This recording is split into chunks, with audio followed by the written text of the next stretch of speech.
Selamat pagi anak-anak. Kita sekarang masuk pada pembelajaran tema 2, subtema 1, yaitu tentang persatuan dalam perbedaan. Subtema 1 tentang rukun dalam perbedaan. Kita masuk ke pembelajaran 3, yaitu cara tumbuhan melindungi diri. Tumbuhan tidak dapat bergerak atau berpindah tempat jika ada pemangsa yang datang, sehingga tumbuhan melakukan penyesuaian diri untuk melindungi diri dari pemangsa.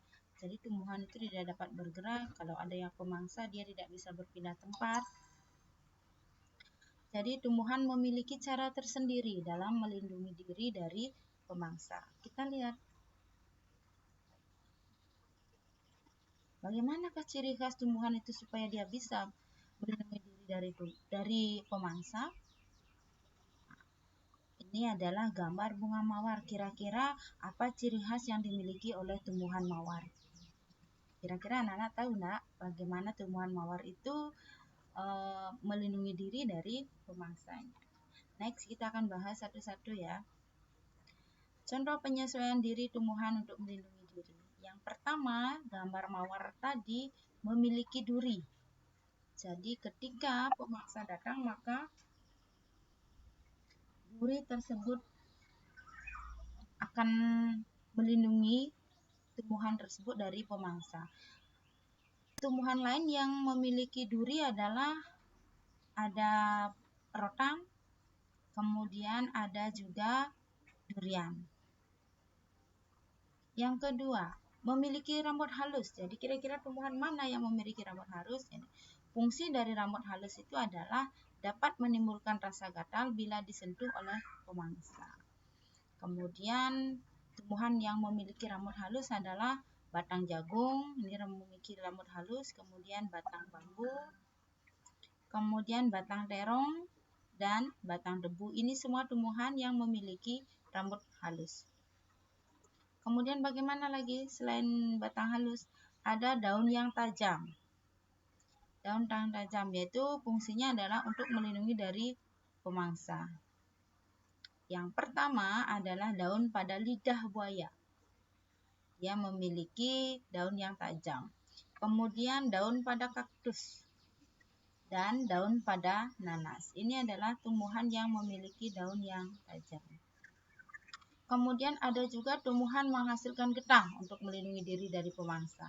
Contohnya adalah getah pada pepaya, getah pada karet, getah pada mangga, getah pada nangka. Jadi ketika tumbuhan-tumbuhan ini ada pemangsa yang datang, maka dia akan melindungi diri dengan getahnya. Jadi pemangsa atau serangga yang datang pasti akan menempel pada tumbuhan tersebut. Kemudian ada juga tumbuhan yang menghasilkan racun. Tumbuhan yang menghasilkan racun itu adalah salah satu contohnya adalah jamur. Kemudian tumbuhan jarak, kemudian tumbuhan kecubung. Sekarang, bagaimana kita menuliskan informasi penting suatu teks dalam bentuk peta pikiran? Informasi penting dapat ditemukan dengan membaca teks secara utuh ya. Jadi ketika kita membaca teks secara utuh, maka informasi penting dapat kita temukan. Kemudian kedua, informasi penting juga dapat ditemukan dengan menggunakan kata tanya apa. Artinya ketika ada bacaan, misalkan bacaan seperti pembelajaran 2 dan 1 yaitu tentang proklamasi kemerdekaan, anak-anak bisa bertanya apa, siapa, di mana, kapan, mengapa, dan bagaimana proklamasi kemerdekaan itu. Jadi dengan membuat jawaban dengan membuat jawaban dari kata tanya di atas kita dapat menemukan informasi penting dalam teks tersebut.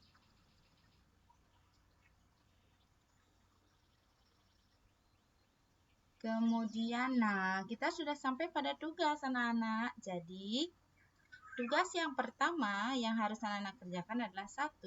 Sebutkan cara tumbuhan melindungi diri. Yang kedua, tuliskan masing-masing tumbuhan yang melindungi diri dari pemangsa sebagai berikut. Rambut halus apa saja tumbuhannya, daun tajam apa saja, menghasilkan getah apa saja, hanya 2 saja ya nak ya. Kemudian yang ketiga, tuliskan tokoh-tokoh yang berperan dalam penyusunan teks proklamasi kemerdekaan dalam bentuk peta pikiran. Jadi siapa tokohnya? Jadi seperti ini contohnya. Penyusunan teks proklamasi kemerdekaan. Anak-anak tulis di sini jawabannya, tokohnya siapa?